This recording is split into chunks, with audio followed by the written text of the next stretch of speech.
বাংলাদেশে ইসলামের গোটাপত্তন কোথায় হয়েছে, কিভাবে ইসলামের শুরু হয়েছে, বাংলাদেশে ইসলাম কারা এনেছে এবং বাংলাদেশের প্রথম শহীদকে, প্রথম গাজীকে, প্রথম ইসলাম গ্রহণ করেছেন তিনি কে, সেই কথাগুলোই, সেই ইতিহাসগুলোই আজকে আমি তুলে ধরবো আজকের ভিডিওর মাধ্যমে। তো প্রিয় বন্ধুরা, আজকের ভিডিওটি অত্যন্ত চমকপ্রদ হতে যাচ্ছে। ইসলামের সঠিক ইতিহাস জানতে আজকের ভিডিওটি অবশ্যই দেখবেন এবং যারা এখনও চ্যানেলটি সাবস্ক্রাইব করেনি দ্রুত সাবস্ক্রাইব করে দেবেন। চলুন আপনাদেরকে আমি সেই ইতিহাসটি আরেকবার মনে করিয়ে দিই। আমি রয়েছি শেখ বুরহানুদ্দিন রহমতুল্লাহ আলাহির মাজারে এবং ওনার সন্তান সৈয়দ গুলজার আলম রহমতুল্লাহ আলাহির মাজারে। চলুন আপনাদেরকে ভিডিওটি দেখাই। রাজা গৌরগোবিন্দের শাসন আমলে হযরত বুরহানুদ্দিন এই বাড়িতে বসবাস করতেন এবং ওনার সন্তানাদি হইতো না, তাই মান্যত করছিলেন যদি সন্তানাদি হয় তাইলে একটা গরু জবাই করিয়া বাচ্চার আকিকা করবেন। তখন এই ছেলের জন্ম হয়েছিল, এই যে গুলজারে আলম যে ছেলে মাজার দেখছেন, এই ছেলের জন্ম হওয়ার 7 দিনের দিন একটা গরু আনিয়া উনি জবাই করিয়া গুস্তগুলা বন্য পশুপাখিদের মধ্যে বিতরণ করিয়া দিছিলেন। পরের দিন গুস্তগুলা খাওয়া বা সিলে নিয়ে ফেলাইছে রাজা গৌরগোবিন্দের রাজপ্রাসাদের সম্মুখে। হলো সেই প্রথম শহীদ, বাংলাদেশের একমাত্র শহীদ যিনি প্রথম শহীদ হয়েছিলেন ইসলামের জন্য, সেই গুলজার আহমেদ। প্রিয় বন্ধুরা, আমি যেখানে দাঁড়িয়ে আছি, এই যাবৎকালের আমার যত ভিডিও আপনারা দেখেছেন, আমি যত মাজারে গিয়েছি, যত দরবারে গিয়েছি, যত ঘটনা আপনাদের সাথে শেয়ার করেছি, সব ঘটনা থেকে আজকের ঘটনাটি ব্যতিক্রম হতে যাচ্ছে, হৃদয় বিদারক হতে যাচ্ছে। বলার আগে আমার গায়ের রোম এখনও শির উঠছে বারবার, কারণ বাংলাদেশের প্রথম শহীদ, যিনি বাংলাদেশের প্রথম মুসলমান হয়েছেন এবং বাংলাদেশের প্রথম গাজী হয়েছেন, সেই বাপ বেটা দুজনেরই মাজার রয়েছে এখানে। একজন শেখ বুরহানুদ্দিন রহমতুল্লাহ আলাহি আর ওনার পুত্র শেখ সৈয়দ গুলজার আলম রহমতুল্লাহ আলাহি। সৈয়দ গুলজার আহমেদ শহীদ হয়েছিলেন আর যিনি শেখ বুরহানুদ্দিন রহমতুল্লাহ আলাহি গাজী, উনি যুদ্ধে বিজয়ী হয়েছিলেন। শেখ বুরহানুদ্দিন আহমেদ রহমতুল্লাহ আলাহির কোনো সন্তানাদি ছিল না। তিনি ষষ্ঠার কাছে মানত করলেন যদি একজন সন্তান হয় উনি গরু জবাই করে উনি মানুষকে খাওয়াবেন। তো যখন এটা ছিল ওনার বসতভিটা, বাড়িঘর, যখন তিনি গরু জবাই করে সন্তান হওয়ার খুশিতে মানুষকে গরু জবাই করে খাওয়াইছেন, তো এক টুকরা গরুর মাংস চিলে ওই রাজা গৌরগোবিন্দের প্রাসাদের সামনে নিয়ে ফেলেছিল। রাজা গৌরগোবিন্দ ওই মাংস দেখে চরম অপমানিত বোধ করেন, উনি প্রচুর রেগে যান।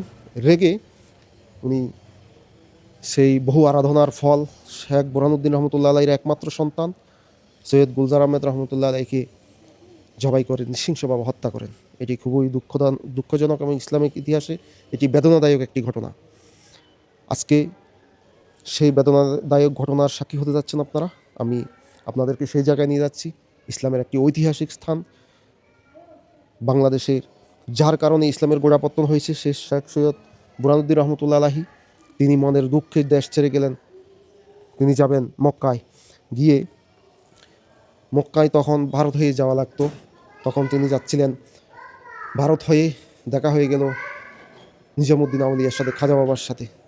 সেই খাজা বাবার ওখানে ছিলেন 360 আউলিয়ার সর্দার শাহজালাল রহমতুল্লাহ আলাহি।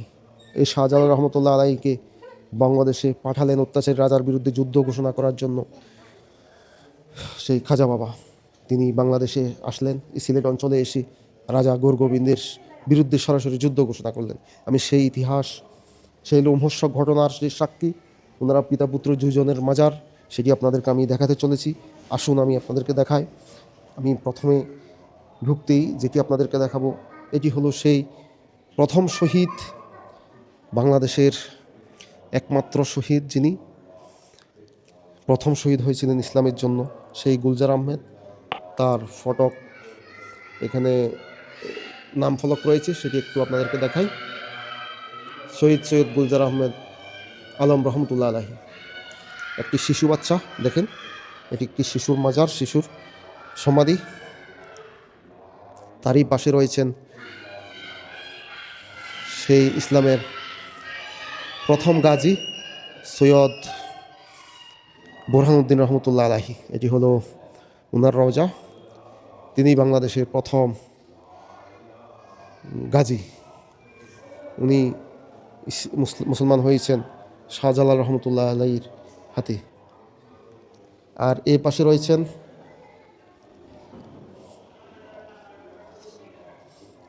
হজরত বুরহানুদ্দিন রহমতুল্লাহ আলাহির স্ত্রী সৈয়দা খাতুনে জাহান্নাত। আমি এই নাম ফলকটি একটু দেখাই আপনাদেরকে। সৈয়দা খাতুনে জাহান্নাত, এটি হলো শেখ বুরহানুদ্দিন রহমতুল্লাহ আলাহির স্ত্রী।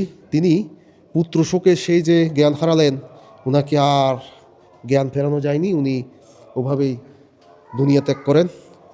যখন এই রাজা গোরগোবিন্দ বুরহানুদ্দিন আহমেদ এবং সৈয়দ গুলজার আহমেদকে আক্রমণ করলো, সৈয়দ গুলজার আহমেদ আলম মৃত্যুবরণ করেন। তো ওই শোকে ওনার স্ত্রী জ্ঞান হারান, সৈয়দ গুলজার আলমের মাতা জ্ঞান হারান। ওই যে জ্ঞান হারালেন, তিনি আর জ্ঞান ফেরেননি, ওইভাবেই উনি দুনিয়া ত্যাগ করেন। এটি হলো এখানে লেখা রয়েছে হজরত বুরহানুদ্দিন রহমতুল্লাহ আলাহির, যিনি বেষ্টনীর রাজা গোরগোবিন্দ নির্মম নির্যাতন সহ্য করে ইসলাম ধর্মে অবিচল থেকেছেন, তার শিশুপুত্র সেই বেদিন রাজার হাতে শহীদ হন। তাদের এই মহান আত্মত্যাগের প্রতি সম্মান জানিয়ে হজরত শাহজালাল রহমতুল্লাহ আলাইহি সুন্নি ফাউন্ডেশন হবিগঞ্জের আজীবন সম্মাননা প্রদান করা হলো। এখানে একটি কালাম লেখা রয়েছে হজরত শাহজালাল রহমতুল্লাহ সুন্নি ফাউন্ডেশন হবিগঞ্জের পক্ষ থেকে। আপনারা পড়ে নেবেন, আমি কালামটা নিয়ে নিলাম। আমি এখন কথা বলবো, এখানে রয়েছেন খাদেম সাহেবের সাথে আমি এখন কথা বলবো, আপনাদেরকে বিস্তারিত জানানোর চেষ্টা করব।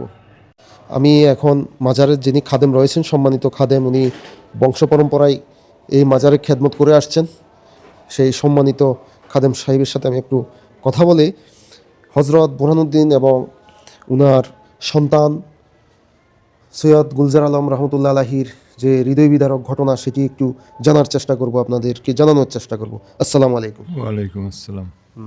হজরত বুরহানুদ্দিন রহমতুল্লাহ আলাহি এবং ওনার শহীদ হওয়া সে একমাত্র সন্তান সম্পর্কে আমাদের দর্শকদের উদ্দেশ্যে কিছু বলুন। বিসমিল্লাহির রহমানির রহিম। প্রিয় দেশবাসী, আসসালামু আলাইকুম। হযরত বুরহানুদ্দিন রহমতুল্লাহ আলাইহির ইতিহাস বলতে হইলে প্রথমেই বলতে হয় যে রাজা গোরগোবিন্দের কথা, যিনি তখন যে রাজার শাসন আমল ছিল, অত্যাচারী রাজা গোরগোবিন্দের শাসন আমলে হযরত বুরহানুদ্দিন এই বাড়িতে বসবাস করতেন এবং ওনার সন্তানাদি হইতো না, তাই মান্যত করছিলেন যদি সন্তানাদি হয় তাইলে একটা গরু জবাই করিয়া বাচ্চার আকিকা করবেন। তখন এই ছেলের জন্ম হয়েছিল, এই যে গুলজারে আলম যে ছেলে মাজার দেখছেন, এই ছেলের জন্ম আর 7 দিনের দিন একটা গরু আনিয়া উনি জবাই করিয়া গুস্তগুলা অন্য পশুপাখিদের মধ্যে বিতরণ করিয়া দিছিলেন।